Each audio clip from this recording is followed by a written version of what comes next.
Ang pagpalambo sa agro-enterprise nagkinahanglan og bag-ong panglantaw nga naglambigit gikan sa pag-ayuda sa pagtikad sa umahan padulong sa pagbaligya sa mga abot. Ang kausaban sa panglantaw kinahanglan dili lamang ngadto sa ang-ang sa mga tigpasayon kundi apil-usab sa mga tigdumala o mga tigdesisyon. Busa, ikinahanglan nga ang proyekto sa agro-enterprise magsugod nga tunay commitment ang mga institusyon nga nagpaluyo niini.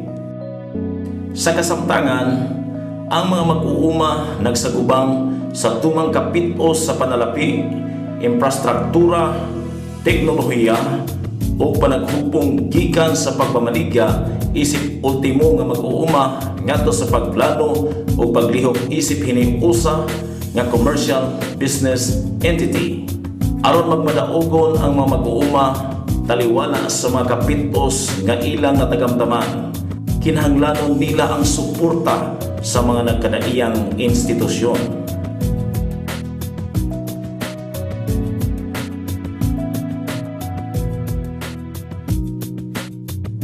Si Rose Corpin, Municipal Agriculture Officer sa munisipyo sa Kadingilan, muasoy kung sa unsang paagi makatabang sa ilang mga mag-uuma ang pagpakiglambigit sa ubang mga institusyon.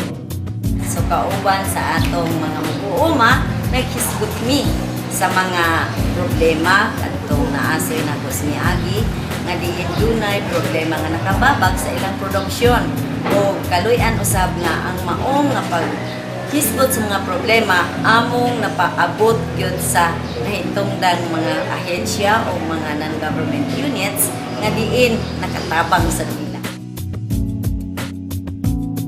Si Halangdon Haulito J. Talait, Mayor sa munisipyo sa Kadingilan, mipakita og suporta sa proyekto sa agro-enterprise tungod kay kini kausa sa ilang kasamtangang mga programa sa agrikultura.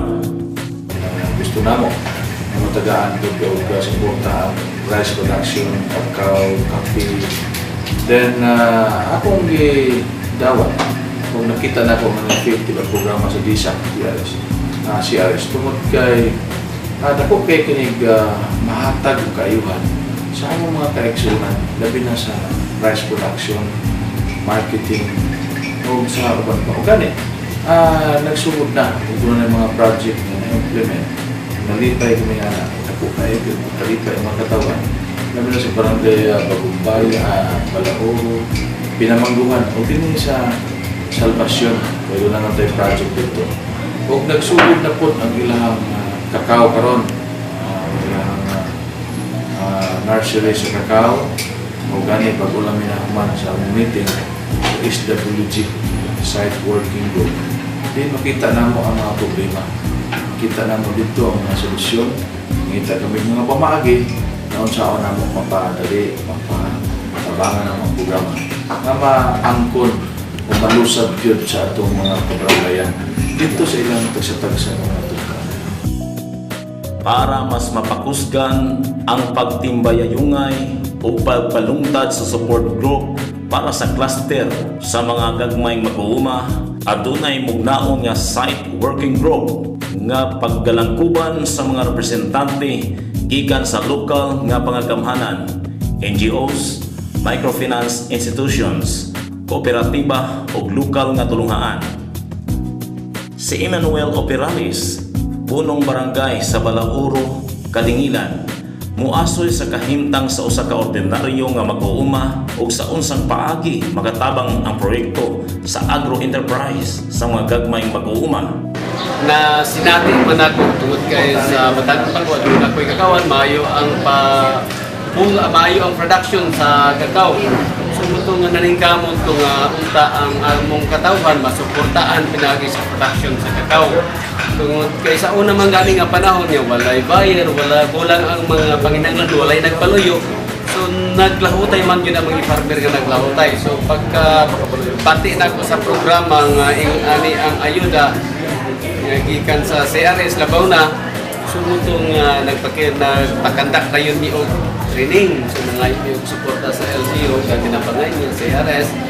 ito na imong hindi siya rin programa so nakita ko na naagi na yun.